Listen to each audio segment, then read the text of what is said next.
الحمد لله رب العالمين والعاقبة للمتقين أما بعد فقد قال الله تبارك وتعالى في الكلام المجيد والفرقان الحميد أعوذ بالله من الشيطان الرجيم بسم الله الرحمن الرحيم وَإِذْ قَالَ رَبُّكَ لِلْمَلَائِكَةِ إِنِّي جَاعِلٌ فِي الْأَرْضِ خَلِيفَةً قَالُوا أَتَجْعَلُ فِيهَا مَن يُفْسِدُ فِيهَا وَيَسْفِكُ الدِّمَاءَ وَنَحْنُ نُسَبِّحُ بِحَمْدِكَ وَنُقَدِّسُ لَكَ قَالَ إِنِّي أَعْلَمُ مَا لَا تَعْلَمُونَ صدق الله العظيم اللهم صل على سيدنا ومولانا محمد وبارك وسلم۔ عزیز بھائیو، آج ہم حضرت آدم علیہ السلام کے عنوان پر یعنی ان کی معرفت کے بارے میں چند باتیں عرض کریں گے۔ حضرت آدم علیہ السلام کی تخلیق کا واقعہ ہے۔ اللہ رب العزت نے فرمایا ملائکہ سے وَإِذْ قَالَ رَبُّكَ لِلْمَلَائِكَةِ إِنِّي جَاعِلٌ فِي الْأَرْضِ خَلِيفَةً۔ ملائکہ سے کہا کہ میں اپنا نائب بنانے والا ہوں، اپنا خلیفہ بنانے والا ہوں زمین میں۔ تو آگے سے ملائکہ نے عرض کیا یا اللہ، کیا آپ ایسے مخلوق کو پیدا کرنے والے ہیں جو زمین میں فساد مچائے؟ حالانکہ ہم آپ کی تسبیح بیان کرتے ہیں، آپ کی حمد کرتے ہیں۔ بہرحال انہوں نے کہا کہ اللہ تبارک و تعالیٰ نے ان کے جواب میں فرمایا قال انی اعلم ما لا تعلمون، جو میں جانتا ہوں وہ تم نہیں جانتے۔ اللہ رب العزت نے جب آدم علیہ السلام کی تخلیق کرنا چاہی تو حضرت اسرائیل علیہ السلام سے یہ روایت آتی ہے، حضرت ابو موسیٰ اشعری رضی اللہ تعالی عنہ سے وہ راوی ہیں، فرماتے ہیں نبی کریم صلی اللہ علیہ وسلم نے فرمایا کہ اللہ تبارک و تعالی نے پہلے جبرائیل کو بھیجا زمین پر کہ وہ وہاں سے مٹی لے کر آئے آدم علیہ السلام کو بنانے کے لیے۔ کہتے ہیں کہ زمین نے ان سے پناہ مانگی کہ مجھ سے یہ کام نہ لیا جائے، یعنی مجھ سے مٹی نہ لی جائے۔ پھر میکائیل آئے، ان کو بھی یہی جواب دیا گیا زمین کی طرف سے۔ اللہ رب العزت نے اسرائیل علیہ السلام کو جو کہ موت کے فرشتے ہیں ان کو بھیجا۔ حضرت اسرائیل علیہ السلام سے بھی زمین نے پناہ مانگی تو حضرت اسرائیل علیہ السلام نے کہا کہ میں اس بات سے اللہ کی پناہ مانگتا ہوں کہ میں اللہ کے حکم کی یعنی خلاف ورزی کروں۔ بہرحال زمین سے وہ مٹی لے کر گئے، پوری جو روئے زمین ہے اس کے ہر حصے سے اسرائیل علیہ السلام نے مٹی کو اکٹھا کیا، ایک مٹھی مٹی کی لے کے آسمان دنیا یعنی اللہ تبارک و تعالیٰ کے پاس گئے۔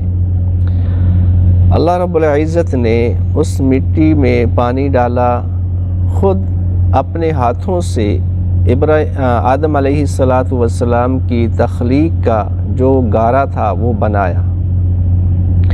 یہ آدم علیہ السلام کی اس میں خصوصیت بتلانا ہے، ان کی عظمت کو بتلانا ہے کہ اللہ رب العزت نے خود اپنے یعنی قدرت سے ان کو بنایا ہے، اپنے ہاتھوں سے بنایا ہے۔ اب اللہ رب العزت کے ہاتھ جیسے انسان کے ہیں ویسے ہیں تو ایسی بات نہیں ہے، وہ اللہ تبارک و تعالی ہے، لیس کمثلہ شیء وہو السمیع البصیر، وہ ایسی ذات ہے جس کی مثل کوئی بھی نہیں ہے۔ بہرحال آدم علیہ السلام کو تخلیق کیا گیا، تو اللہ نے پہلے ہی ملائکہ سے فرما دیا کہ جب میں اپنا نائب بنا چکوں، پیدا کر چکوں، تو تم لوگ اس کو سجدہ کرنا۔ آدم علیہ السلام کو کھنکھناتی ہوئی مٹی سے بنایا گیا، تخلیق کیا گیا۔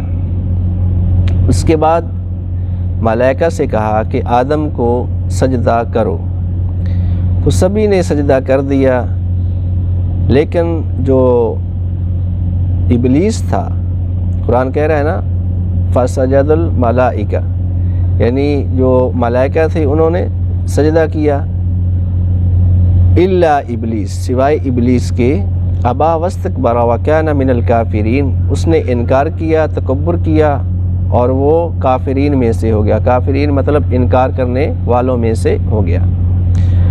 اللہ رب العزت نے ابلیس سے کہا کہ تجھے کس چیز نے منع کیا کہ تو میرے حکم کو مانے، یعنی آدم کو سجدہ کرے، تجھے کس چیز نے اس سے منع کیا ہے؟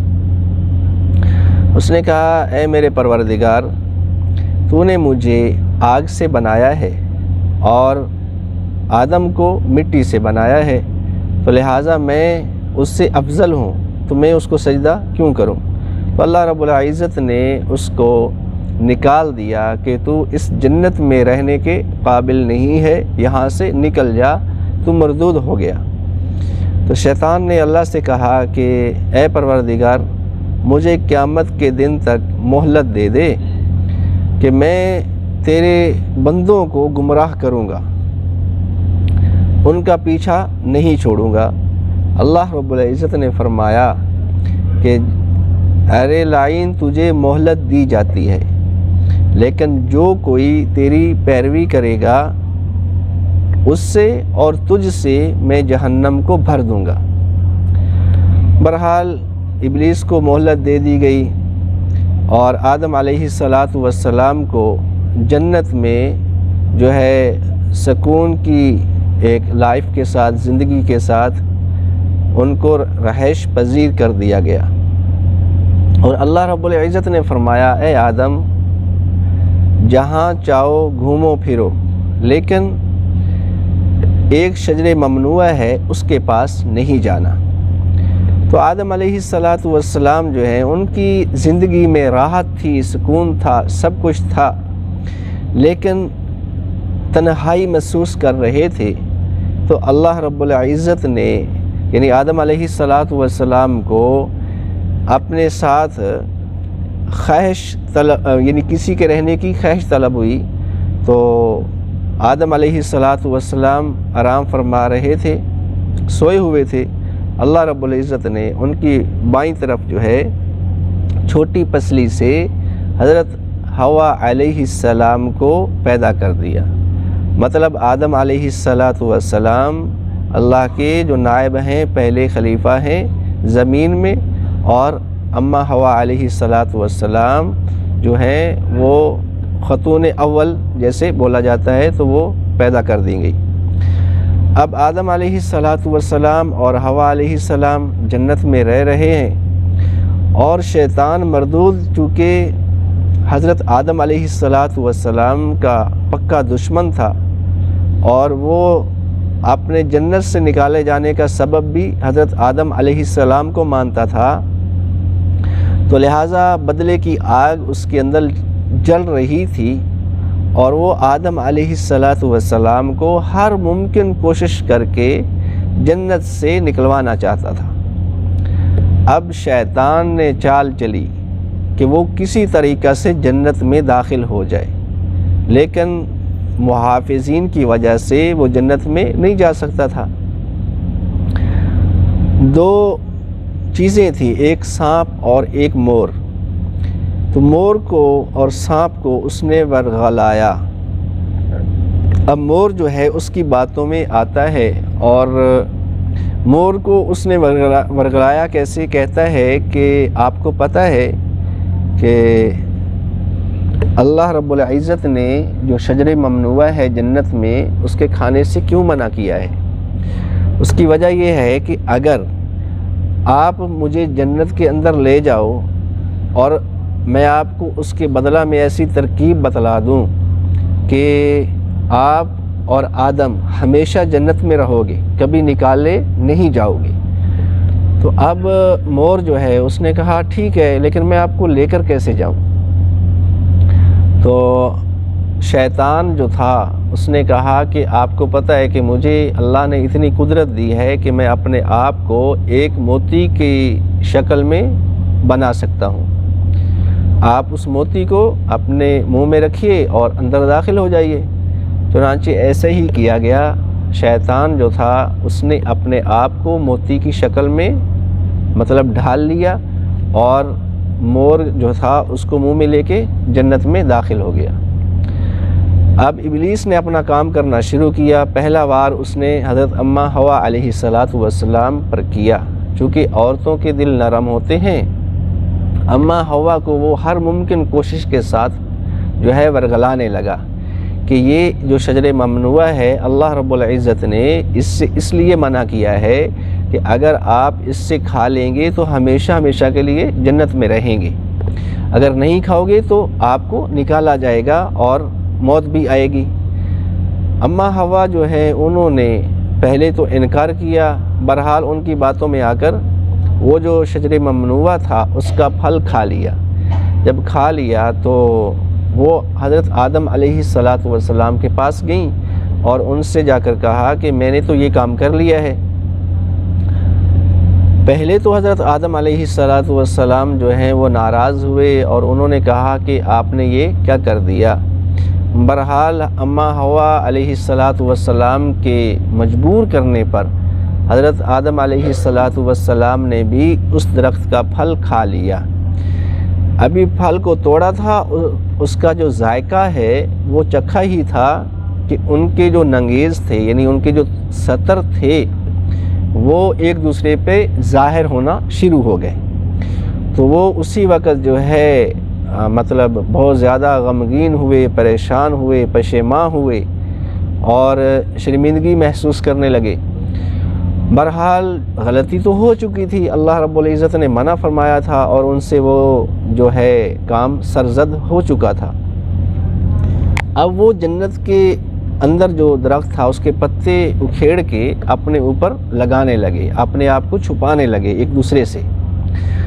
تو پھر اس کے بعد وہ کہنے لگے ربنا ظلمنا انفسنا وان لم تغفر لنا وترحمنا لنکونن من الخاسرین، اے اللہ ہم نے اپنی جانوں پہ ظلم کیا ہے، اگر آپ نے ہمارے اوپر رحم و کرم نہ کیا تو ہم خسارہ اٹھانے والوں میں سے ہو جائیں گے۔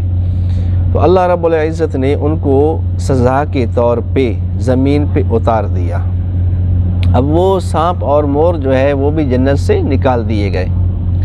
پھر اس کے بعد کیا ہوا کہ آدم علیہ السلام کو اللہ رب العزت نے جو ہند ہے اس کی سری لنکا کا علاقہ پڑتا ہے اس کا انتخاب کیا گیا، یعنی کون سی جگہ پہ آدم علیہ السلام کو اتارا گیا، تو وہ ہند کا جو علاقہ سری لنکا ہے وہاں پہ اتارے گئے، اور اماں حوا علیہ السلام عرب کے جدہ کے علاقہ میں اتاری گئی۔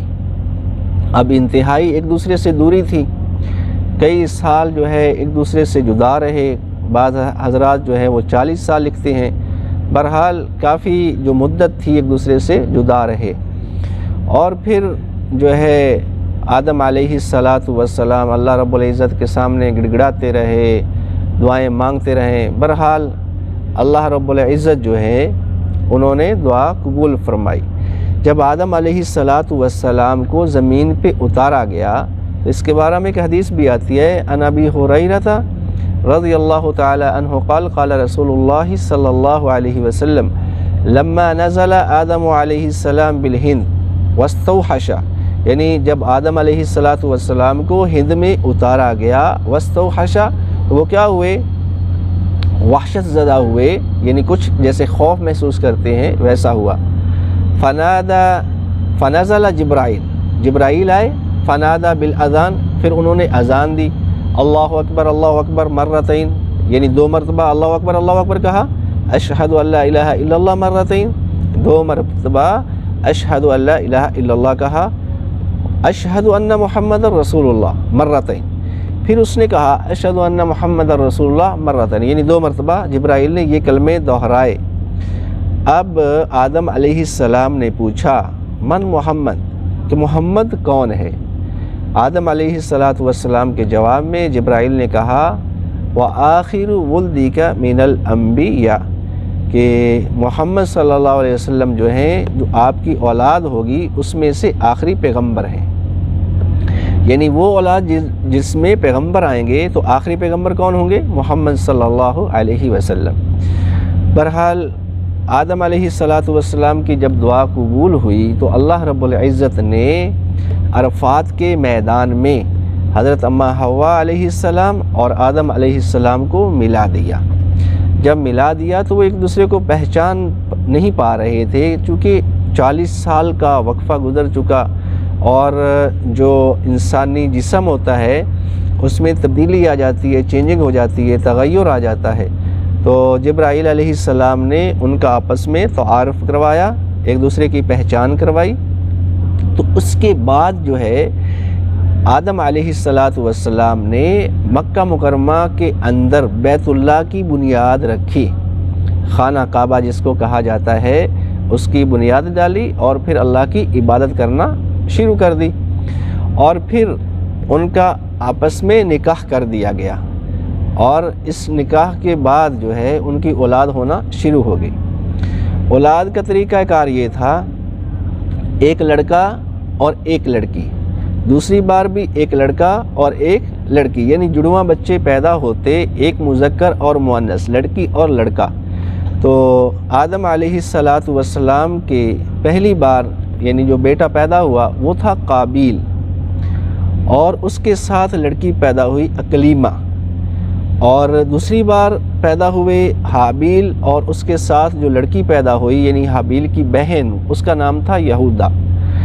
اب قابیل اور اکلیمہ جو ہے یہ خوبصورت تھے بنسبت دوسرے جوڑے کے، تو قابیل کی شادی جو ہے آدم علیہ السلام نے یہودا سے کرنی تھی، اور جو حابیل تھے ان کی شادی اکلیمہ سے ہونی تھی، چونکہ مطلب وہ رد و بدل ہونا تھا۔